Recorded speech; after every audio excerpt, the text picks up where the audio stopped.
we're really pleased that on Sunday we've got a really special guest coming to visit the club, and in particular open this room. This is our youth development room, and as of Sunday it will be called the John Ruddy Youth Development Room.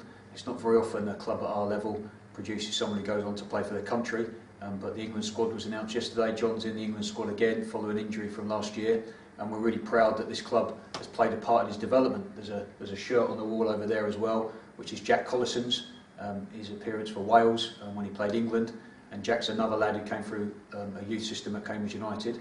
And this room's really to celebrate the players like Jack and like John from the past, when Cambridge United was in the Football League and had a great reputation throughout the country for producing young players, and what we've done in the 7 years since, which is without funding and without any of the recognition or protection that you get as a Football League club. We've sort of battled against the odds to still produce players, and there's pictures on the wall there of Josh Colson and Luke Berry, Liam Hughes.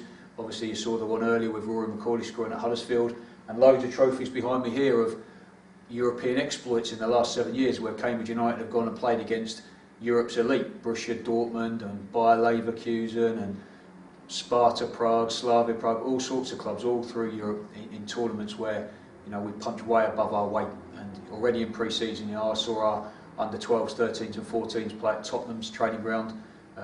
All of our age groups went up and played Nottingham Forest last weekend. So we're really proud of the fact that despite our status, if you like, and in the eyes of the football authorities, they don't recognise us as a part of the EPPP programme or an academy, but we know that the work we do here is bearing fruit. And today's a really exciting moment for the scheme, because when we started this again 7 years ago, we have obviously to explain to everybody that for the first player that we recruit in that under-9 age group at 8 years old, for them to go all the way through the youth scheme and end up being a scholar at 16 and then hopefully signing a professional contract at 18 is 10 years of work. So when this club closed everything down, however long that decision took, it takes a lot longer to remedy and rectify that situation. And today we've got 3 young lads on the pitch before the game, all 3 playing our under-16 squad of our academy. One player, Justin Levers, who has come through a development centre, through into a development squad and then into the academy, and now has been offered a scholarship. Don Mason, who started as a development squad player into our academy and again has now been offered a scholar, and Jake Chambers-Shaw, who was in the first year group that we recruited. So Jake's been with us in the academy since he's 8 years old, and they're now all 15-year-olds, and as I said, we've offered them scholarships that they've all 3 accepted to start at the start of next season. So they'll be on a day release programme training with our scholars this year on a Monday, maybe when they get to the age of 16 playing the odd game for CRC at the end of the season, and then to start their scholarship next summer. And there's 5 other lads in that under-16 group that we're hopeful that we can be offering scholars to later in the year, and it can be the way forward for the club, where we're actually producing our own players rather than waiting for, you know, players to be released from some bigger clubs and then us having to sign those at 16. So it's really exciting. We've got an unbelievable amount of talent in our 9s to 16 programme.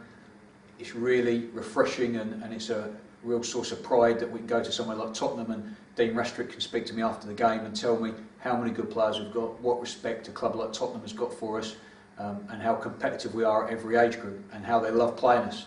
So it's frustrating that the authorities don't see it, but really gratifying to us that some big clubs in this country have a lot of respect for what we do. And no different from the people I highlighted earlier, that's down to our staff.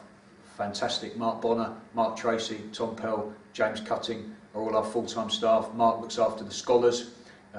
Ginge, as he's affectionately called, looks after the 9s to 16s. Tom focuses particularly on the 9s to 11s, but also the recruitment process for each new intake every year and the shadow squads. And James looks after the development centres that now 16 centres throughout East Anglia, totalling 1,000 kids in total. So we're really proud of the scheme. We know that there's lots more hard work to do, and as the bar gets raised in the first team, so the bar needs to be raised at every level. But just the first sign today for the supporters to see that 3 of those young lads have been with this club for a long time, all local, you know, one from Newmarket, one from St Neots, one from Royston, local lads who have progressed through the new scheme, if you like, and will have been part of that for a number of years. So that can only all go well for the future, and we see this as something that will just be a never-ending conveyor belt of young talent, hopefully into our first team and above.